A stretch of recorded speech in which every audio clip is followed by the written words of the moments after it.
L'Union pour la nation congolaise INC en sigle a suivi l'arrêt rendu par la Cour suprême de justice ce vendredi 16 décembre 2011 à 20h15 en catimini et sans retransmission en direct à la télévision nationale en réponse à sa requête en contestation des résultats provisoires de l'élection présidentielle du 28 novembre 2011 proclamée par la CENI, requête introduite le 12 décembre 2011, un arrêt rendu donc à l'insu de la population à cause de ses caractères iniques et impopulaires, connus de ses auteurs conscients du coup fourré qu'ils sont en train de porter contre le peuple congolais, la justice et la démocratie.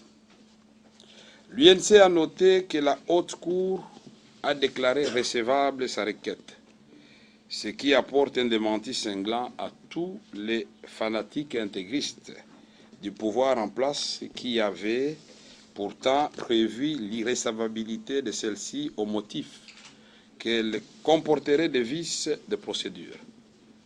L'UNC estime que la Cour suprême de justice s'est donné elle-même les moyens d'éluder l'examen du fond de l'affaire en refusant d'appliquer la loi sur la régularité de sa saisine à l'égard de toutes les parties devant légalement intervenir au procès. Profitant de la sortie de l'INC ainsi que de son collectif d'avocats qui ont refusé de poursuivre l'instance en violation de la loi et de cautionner par conséquent une parodie de justice, alors qu'ils étaient détenteurs des moyens suffisants de preuve des irrégularités et de la fraude massive ayant déterminé les résultats tronqués proclamés par la CENI, la Cour suprême de justice a toute honte but continué l'instruction de la cause et pris l'affaire en délibéré pour dire dans son arrêt que l'action de l'UNC n'était pas fondée faute de preuves. L'INC rappelle à l'opinion tant nationale qu'internationale qu'à l'occasion du dépôt de sa requête au greffe de la Haute Cour, son président national avait précisé que cette démarche était une formalité pour prouver aux yeux du monde son sens de respect aux lois et institutions du pays et qu'en réalité il n'y avait rien de bon à attendre de cette Cour dont l'action est dictée et contrôlée par les tenants du pouvoir politique. Elle voulait, l'INC, à cette occasion donner la preuve à quiconque pouvait encore douter de sa bonne foi et douter de donner la preuve de l'inféodation, de la subordination de cette juridiction pourtant indépendante au terme de la Constitution au gouvernement. Cet objectif tendant à administrer la preuve de la dépendance de la Cour suprême de justice au pouvoir politique est totalement atteint. La RDC est loin d'être un état de droit. Nul ne peut contredire cette évidence. La Cour suprême de justice s'est donc disqualifiée du fait de son refus de dire le droit, telle est pourtant sa mission constitutionnelle. En effet, au terme de l'article 74 ter, alinéa 5 de la loi électorale, obligation est faite au greffe de la Cour suprême de justice de notifier la requête en contestation des résultats électoraux aux candidats dont l'élection est contestée, aux partis politiques ou regroupements politiques ayant présenté un candidat ainsi qu'à la CENI. Cette disposition est ainsi libellée. La requête est notifiée aux candidats dont l'élection est contestée, aux partis politiques ou regroupements politiques ayant présenté un candidat ainsi qu'à la Commission nationale indépendante. Ceux-ci peuvent adresser à la juridiction saisie un mémoire en réponse dans un délai de 3 jours après notification. L'absence de mémoire en réponse n'est pas suspensive de la procédure.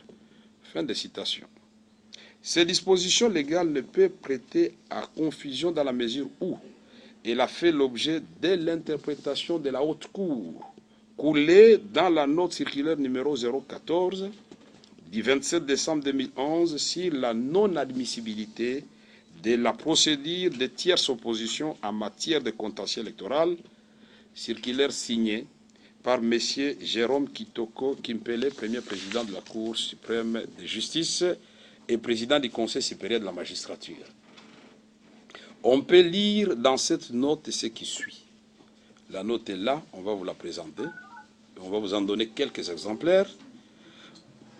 Il est dès lors hors de question, ça c'est le premier président de la Cour suprême de justice, que soient reçus par les juges électoraux des actions en tierce opposition dirigées contre des arrêts ou jugements statuant sur des contestations électorales, non seulement parce que la loi électorale ne prévoit pas cette voie de recours, mais également parce que son article 74 ter, alinéa 5, que je viens de vous lire, garantit le principe du contradictoire en faisant obligation au greffier de notifier la requête en contestation des résultats du scrutin aux candidats dont l'élection est contestée, aux partis politiques ou regroupements politiques ayant présenté un candidat, ainsi qu'à la Commission électorale nationale indépendante, lesquels peuvent adresser à la juridiction saisie un mémoire en réponse dans un délai de 3 jours après notification, étant entendu que l'absence du mémoire en réponse n'est pas suspensive de la procédure.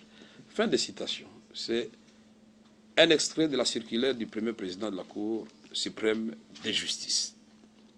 Il en découle que la Haute Cour, pour avoir rejeté un arrêt avant dire droit, les préalables soulevés par les collectifs d'avocats de l'UNC tendant à obtenir que soient invités à l'audience les partis politiques ou les regroupements politiques ayant présenté un candidat à l'élection présidentielle, la Cour suprême a manifestement et intentionnellement violé la disposition de la loi électorale 6-20 dans la mesure où elle a superbement ignoré sa propre interprétation de la disposition légale pré-rappelée au travers de sa circulaire mentionnée précédemment. Par ailleurs, le calendrier électoral publié par la CENI a prévu la publication des résultats définitifs de l'élection présidentielle à la date du 17 décembre 2011.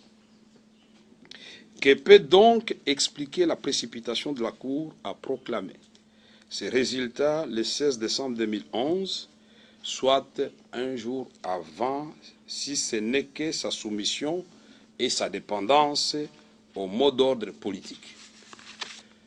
L'INC en conclut que 1. La Cour suprême de justice de la République démocratique du Congo n'est pas une institution indépendante. Elle est au service du pouvoir en place, ce qui est une violation grave de la Constitution. 2. L'arrêt de la Cour suprême de justice vidant la requête en contestation des résultats de l'élection présidentielle introduite par l'INC a non seulement violé la loi électorale, mais aussi la circulaire de son premier président. 3. L'arrêt de la Cour suprême de justice proclamant les résultats définitifs est donc vicié car fondé sur un arrêt illégal ayant violé les contentieux électoraux, ayant vidé les contentieux électoraux de manière inique. 4. La Haute Cour a fait preuve de son inféodation et d'une précipitation inconsidérée et qui l'ont conduit à confirmer les résultats contestés et proclamés par la CENI sans la moindre modification, alors que tous les acteurs et les observateurs nationaux et internationaux à l'élection présidentielle, en ce compris le président de la République sortant, le président de la CENI, ont reconnu l'existence des irrégularités graves pour les uns et des erreurs matérielles pour les autres. Pourquoi la Cour suprême de justice n'a pas tenu compte, ne fût-ce que du chiffre de 1 300 000 voix, erreurs révélées à l'opinion par le président de la CENI dans un point de presse. Je crois que tous les journalistes s'en souviennent.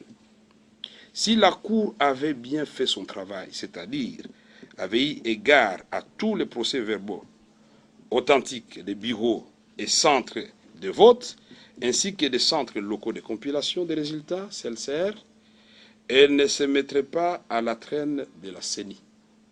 Les résultats proclamés par la CENI et confirmés par la Cour suprême de justice ont jeté un froid au sein de la population qui n'a pas manifesté une quelconque joie. Mesdames et messieurs de la presse, l'élection tant attendue et désirée par le peuple congolais pour renforcer l'ancrage du pays dans la démocratie et relancer son développement ainsi que le mieux-être de la population débouche malheureusement sur une nouvelle crise politique. L'INC rejette la responsabilité de cette crise au pouvoir en place qui a torpillé l'indépendance de la CENI et de la Cour suprême de justice et ne se sent nullement concerné par des résultats proclamés tant par la CENI que par la Haute Cour. En effet, alors que les gouvernements américains et français ont invité la Cour suprême de justice à examiner la requête de l'UNC en toute impartialité et sérénité, celle-ci, sous pression, est passée malheureusement outre, confortant de plus belle la crise déjà créée par la CENI. L'INC félicite la sous-commission sénatoriale des États-Unis d'Amérique qui, conscient des irrégularités de fraude électorale ayant versé le pays dans la crise, invite à la recherche d'une solution qui tienne compte de la volonté exprimée par le peuple congolais. L'INC, qui souscrit à ce schéma pacifique, affirme sa disponibilité à contribuer à l'avènement d'une telle solution. Dans cette optique, elle préconise la médiation des puissances et instances sous-régionales, régionales et internationales pour renforcer le comité national de médiation dirigé par le professeur Balanda Mikwim Liliel, ancien premier président de la Cour suprême de justice. L'INC saisit cette occasion pour remercier toutes les femmes et tous les hommes épris de paix et de justice qui, au service de la vérité, ont décrié les irrégularités ayant émaillé l'élection présidentielle du 28 novembre 2011. Il s'agit notamment du Centre Carter, son éminence le cardinal Laurent Mosengo Passigna, la mission d'observation de l'Union européenne, la MONUSCO, le ministre français des Affaires étrangères, le Foreign Affairs britannique, le département d'État américain, le Sénat américain. Mesdames et messieurs de la presse, gouverner, c'est prévoir, dit-on. Une autre crise grave est en train de se profiler à l'horizon. En effet, d'après les informations concordantes à notre possession, des instructions formelles auraient été données aux chefs des centres locaux de compilation des résultats afin de changer les résultats des urnes en faveur des candidats de la majorité, quitte à laisser des miettes à l'opposition. Il s'agit des élections législatives. On parle même de la corruption. Pour parer à cette pire éventualité, qui risque d'en rajouter à la crise actuelle, l'UNC demande une forte implication de la MONUSCO dans le travail de compilation des résultats afin que la sincérité des urnes soit préservée. Le contentieux électoral ayant démontré ses limites, la justice étant contrôlée par la majorité, il vaut mieux prévenir que guérir. Sinon, nos députés vont subir le même sort que les candidats présidentiels de l'opposition. Mesdames et messieurs de la presse, l'Union pour la nation congolaise invite aussi la population congolaise en général et ses militantes et militants en particulier à la vigilance et à protéger sa victoire électorale conformément à l'article 64 alinéa 1er de la Constitution qui dispose, je cite, « Tout Congolais a le devoir de faire échec à tout individu ou groupe d'individus qui prend le pouvoir par la force ou qui l'exerce en violation des dispositions de la présente Constitution. » Fin de citation. Enfin, l'UNC invite les partis politiques de l'opposition ainsi que la société civile congolaise à se retrouver le plus rapidement possible afin de définir des stratégies et actions communes que requiert cette situation et ainsi éviter des schémas personnels souvent inefficaces. Fait à Kinshasa, le 17 décembre 2011, pour la direction politique nationale du parti, Vital Kamerhe, président national de l'UNC. Je vous remercie. semble que l'UDPS prépare des manifestations dans les jours qui viennent dans la rue. Est-ce que vous allez vous rallier à cet appel? Que pensez-vous de cette stratégie? Je viens de vous lire la position de l'Union pour la nation congolaise qui s'inscrit dans la démarche qui doit restituer au peuple congolais sa victoire.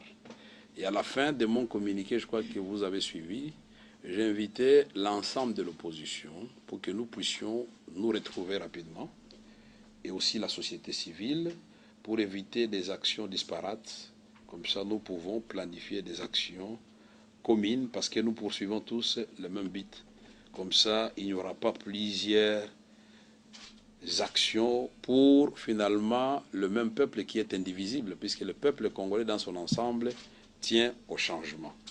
Et donc, nous de l'opposition, l'union et l'unité que nous avons démontrées jusqu'à présent doit se poursuivre, y compris dans les combats qui doivent être communs. C'est ce que j'ai dit. Donc, à ce moment-là, nous pourrons examiner cette question. Oui, Joseph Ligol Mukanzi de RTGA Radio. Monsieur Vital Kamere, vous venez bien de dire, mais aujourd'hui, si le gouvernement en place, comme on vient de rendre, la Cour a rendu public que Kabila est le président de la République, et que si aujourd'hui le président Tshisekedi acceptait aussi, il disait il est président de la République, est-ce qu'il va prêter serment toujours devant la même Cour? Ou bien comment ça va se passer au fait? Ou bien nous allons retomber dans ce qu'on a vécu en Côte d'Ivoire? Nous ne souhaitons pas la Côte d'Ivoire chez nous, ni le Kenya, ni le Zimbabwe. Ce que nous voulons, c'est que nous puissions déboucher sur une solution pacifique. Mais une solution qui ne va pas voler au peuple congolais sa volonté clairement exprimée. Nous sommes en politique. Mais j'ai entendu, parce que les amis de la majorité ont profité de notre absence de la salle, parce que nous n'avons pas voulu cautionner la parodie de justice, pour dire l'explication qu'ils ont donnée qu'à Méré, on a rejeté sa requête parce qu'il n'avait pas de preuves. Mais ils auraient voulu que moi je les remette mes fiches avant pour que la CENI fabrique des fiches qui vont correspondre à ce que je vais donner. Non, c'est pendant la plaidoirie que ma batterie, ça c'est le 1/10 de ma batterie de fiches que j'ai là devant moi ici, que nous voulions vraiment démontrer comment la tricherie à grande échelle s'est opérée au Katanga, dans le sud Kivu, dans le nord Kivu, et surtout dans l'Ituri et à Kinshasa. Et là, nous avons fait un travail, c'est toute une cellule de stratégie qui travaille.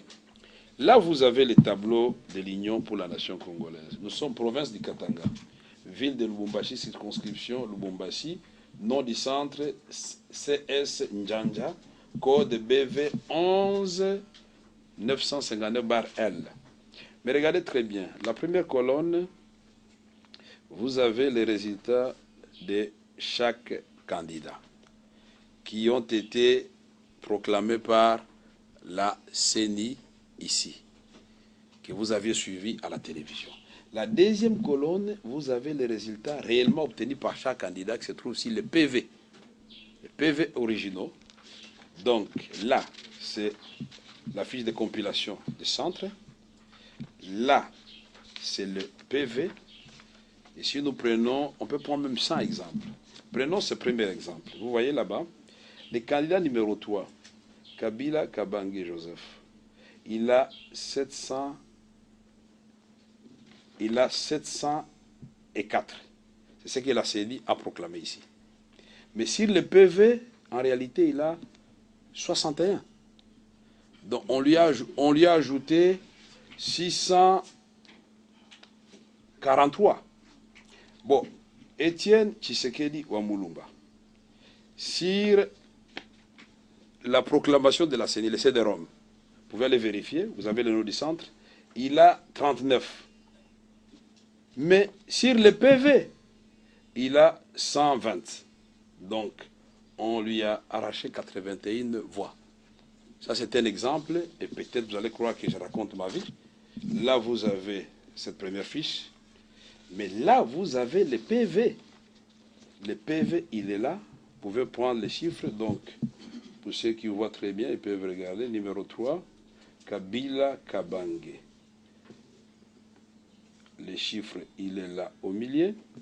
Et vous voyez Tshisekedi ou Mulumba, les chiffres, il est là à la fin. Chacun peut consulter calmement ceci. Nous avons fait des photocopies. On va remettre dans la mesure du possible, puisque nous sommes un parti de l'opposition. Nous n'avons pas de moyens pour photocopier pour vous tous. Mais on peut prendre un autre exemple. Mais à partir du moment où vous avez des références, vous pouvez entrer sur le site et vous vérifier. Là, nous avons le Katanga toujours, Lubumbashi. Vous avez le centre CS, complexe scolaire Christ Sauveur. Les bureaux, c'est 11 950-Y. Kabila Kabange, tel que proclamé par le pasteur Mulunda, 264. Mais s'il est PV, il a 64. Mais on lui a ajouté 200. Nous prenons Etienne Tshisekedi Mulumba, tel que proclamé par pasteur Mulunda, il a 44. Mais s'il est PV, il a 244. Donc on lui a bouffé 200. Mais on peut prendre encore un autre exemple. Peut-être que vous n'êtes pas convaincu par ça. On peut dire erreur matérielle, mais pas ça, pas 1000 fois. On peut prendre un autre. Alors, numéro 3, Kabila Kabange, tel que proclamé par Mulunda, 275, n'est-ce pas? Mais s'il l'affiche, il a 136. On lui a ajouté 139. Tshisekedi ou Mulumba, tel que proclamé par Mulunda, 27. Mais sur le PV, il a 235. On lui a bouffé 208. Mais on peut prendre un autre exemple si vous voulez vous en convaincre davantage. Je peux vous faire la démonstration jusqu'à la fin. Kabila Kabange, 369 tel que proclamé par Mulunda. Mais si le PV, il a 169. Ça, c'est le collège Jean Calvin. C'est le bureau 12002, Barcé. Alors, il a 369 par la magie du pasteur Mulunda. Mais si le PV, il a en réalité 169, vous lui ajoutez 200. Alors, Tshisekedi ou Mulumba, tel que proclamé par pasteur Mulunda, 74. Mais sur le PV, ce qu'il a réellement obtenu, c'est 274. Donc, on lui a bouffé 200. Donc, on prenait les voix de Tshisekedi, on donnait à Kabila, et ainsi de suite. Donc, je peux vous donner encore peut-être, je peux faire cet exercice qu'à la fin, parce que les amis ont dit non, Kamere, on a rejeté, elle n'a pas de preuves. Mais ça, ce ne sont pas des preuves, ça. Là, Kabila Kabange, 206, tel que proclamé par Mulunda. En réalité, il avait 156, on lui a ajouté 50. Tshisekedi de Mulumba, tel que proclamé par pasteur Mulumba, 19. Mais en réalité, si le PV là, 133, donc on lui a bouffé 114. Et alors, comment voulez-vous que le peuple congolais accepte des choses comme ça? Là, nous sommes dans le Katanga.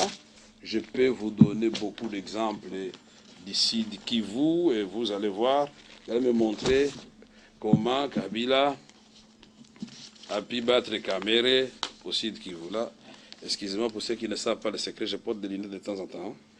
Donc, là, je peux prendre par hasard.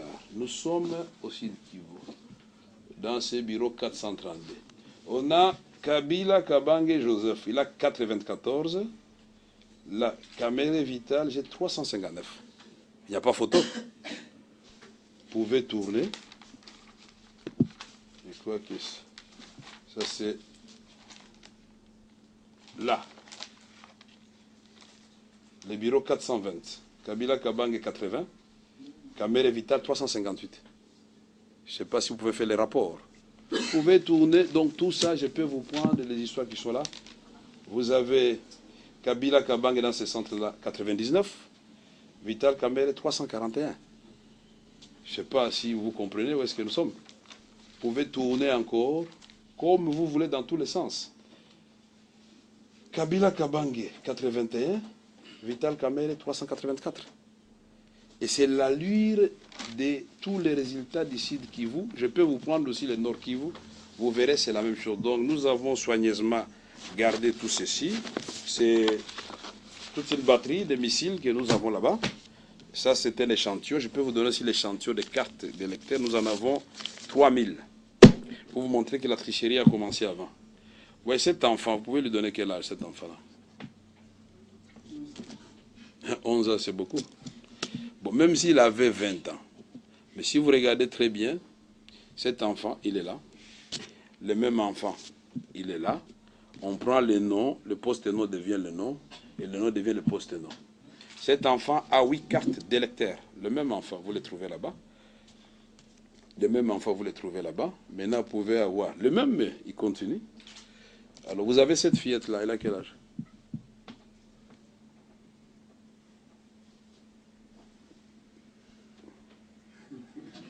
Même si on dit que oh non, les Congolais ne mangent pas bien, bon voilà, cette fillette à quel âge?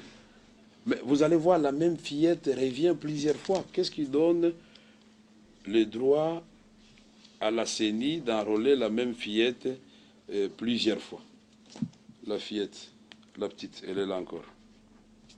Peut-être on va croire que j'ai montré la même carte 2 fois, elle est là.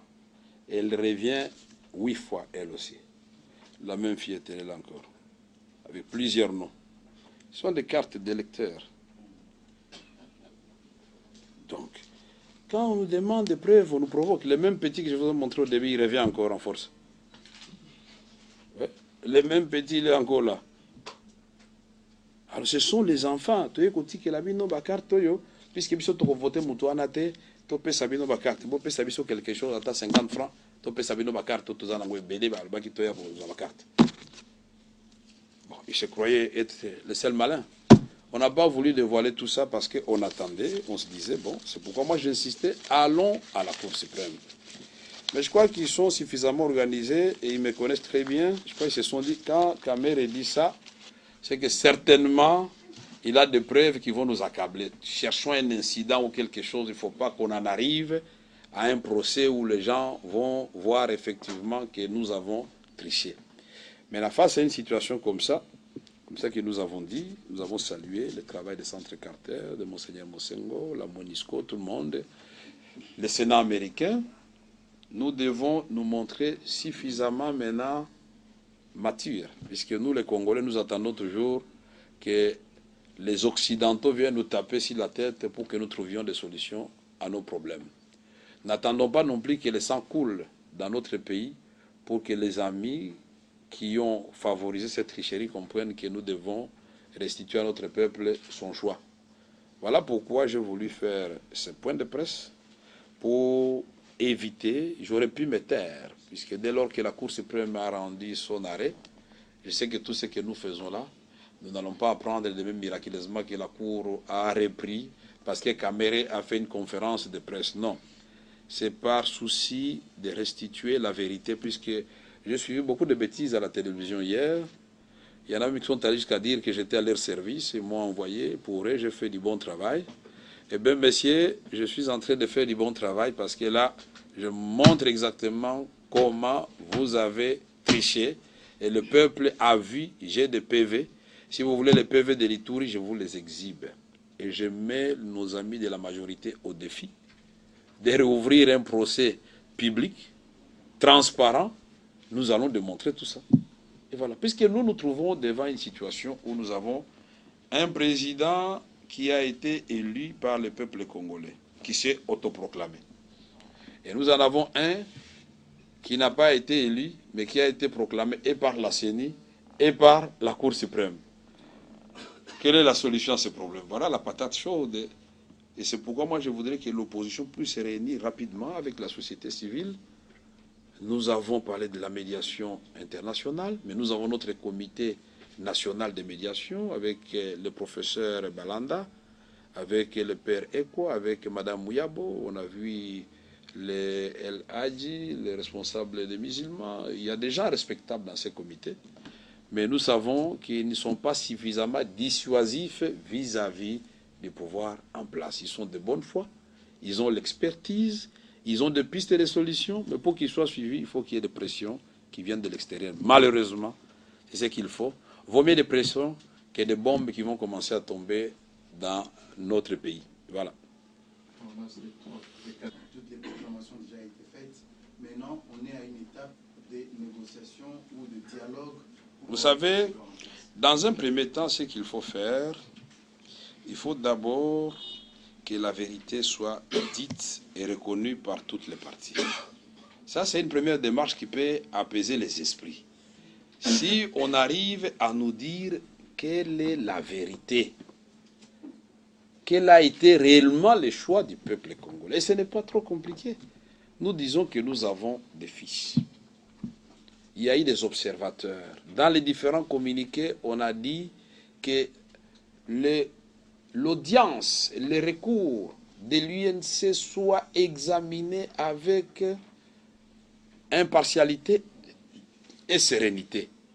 Quand le ministre français des Affaires étrangères a dit ça, il a eu droit à une réponse terrible ici de la part de notre ministre des Affaires étrangères.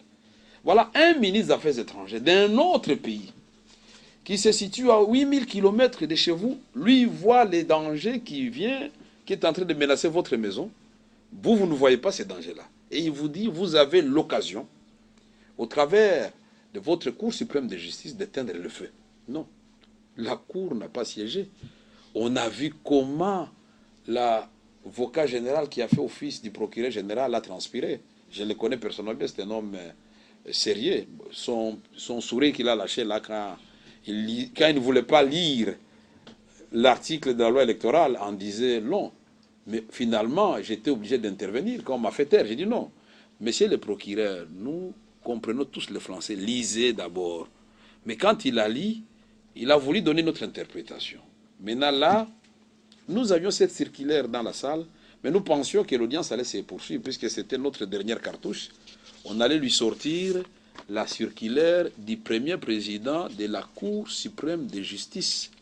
Lui-même, il revient sur cet article-là.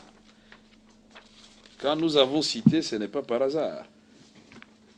Il a dit, il est dès lors, c'est ça, c'est presque, c'est pas très lisible. Il dit, il n'y aura plus d'affaires en tierce partie, parce que la loi électorale a réglé maintenant cette question. Quand il y a un contentieux électoral, quand une requête doit être notifiée à tous les candidats. Et ils ont 3 jours pour présenter leur mémoire. Même s'ils le présentent en un jour ou dans une heure, on peut siéger. Mais on doit attendre les 3 jours pour que le dernier des candidats, on lui donne la chance de présenter. Mais on ajoute, le fait de ne pas présenter les mémoires n'est pas suspensif de la procédure. Ce qui est obligatoire, c'est que chaque candidat soit notifié. Vous avez vu que le candidat numéro 4, Kakese Nicéphore Malela, est venu dans la salle parce qu'il a bien lu la loi électorale. Il a dit, mon Dieu, tiens, je devais être notifié. On ne m'a pas notifié, alors je viens comparaître volontairement pour expliquer, puisqu'il avait déjà préparé son dossier pour que le jour où Caméré va comparaître, il amène aussi ses preuves de tricherie massive dans les Kwilu. Vous l'avez suivi, il s'est adressé à la presse. Il a dit, qu'est-ce qu'on a me donné les voix dans les Kivu? On ne me connaît pas là-bas et je suis dernier chez moi dans les Kwilu. C'est quelle histoire ça? Il dit, je n'accepterai pas ça. Et d'ajouter que l'élection a duré dans certains territoires 1 heure de temps. Et on dit aux gens, il n'y a plus de bulletins, vous pouvez rentrer chez vous, dans les Kwilu, parce que les routes sont impraticables. Donc on comprend maintenant comment nos amis Mouzito et Gizenga et les autres, pourtant tous les ressortissants du Kwilu, n'ont pas construit des routes. Mais il y avait donc une planification pour que les observateurs n'arrivent pas là-bas. Donc c'était la loi de la jungle. Les bulletins étaient à jeter à même le sol. Nous avons une vidéo, on pourra vous projeter ça prochainement, où vous voyez quelqu'un qui dit, ah, moi quelque chose, une blague de mauvais goût, et on est en train de vivre ça là-bas. Le président Kabila, le mot d'ordre de Gizenga au 2e tour, en 2006, il était plus populaire que maintenant. Mais qui avait voté pour le président Kabila dans le Kwilu? Personne. Mais quelle magie! Pour avoir multiplié le nombre de trous, donc les gens du Kwilu peuvent maintenant voter plus. Non, il ne faut pas se moquer du peuple congolais. Nous devons ici tous savoir que c'est le peuple d'abord. Le reste, on peut voir. Donc, la question que vous m'avez posée, mon frère de la RTGA, là où il y a crise, c'est à ce moment-là que les grands hommes se révèlent dans un pays. Et moi, je n'ai pas peur de dire que nous devons aborder ces problèmes, nous les Congolais, en nous regardant dans les yeux. Le président Kabila doit accepter qu'on lui parle et qu'on lui dise, voilà, monsieur le président, là, ça ne va pas. Vous n'allez pas gouverner facilement ce pays avec ça. Voilà ce qui s'est passé. Et Mulunda et ses techniciens peuvent venir nous dire, non, non, non, là, vous mentez. Qu'est-ce qui avait empêché, pendant ce temps que la Commission nationale de médiation soit là, Mulunda avec ses experts, il est là. Etienne Tshisekedi est là. Kamere qui a introduit la requête est là. Et peut-être la communauté internationale peut assister. Et maintenant, on discute, on dit, voilà, nous disons que vous avez triché parce que, voilà. Et Mulunda peut dire non. Le président Kabila n'a pas triché, vous vous trompez. Voici en réalité comment les choses se présentent. Qu'on nous donne cette occasion. Ça peut désamorcer la crise. Parce qu'on doit nous expliquer aussi les 3 200 000 votants.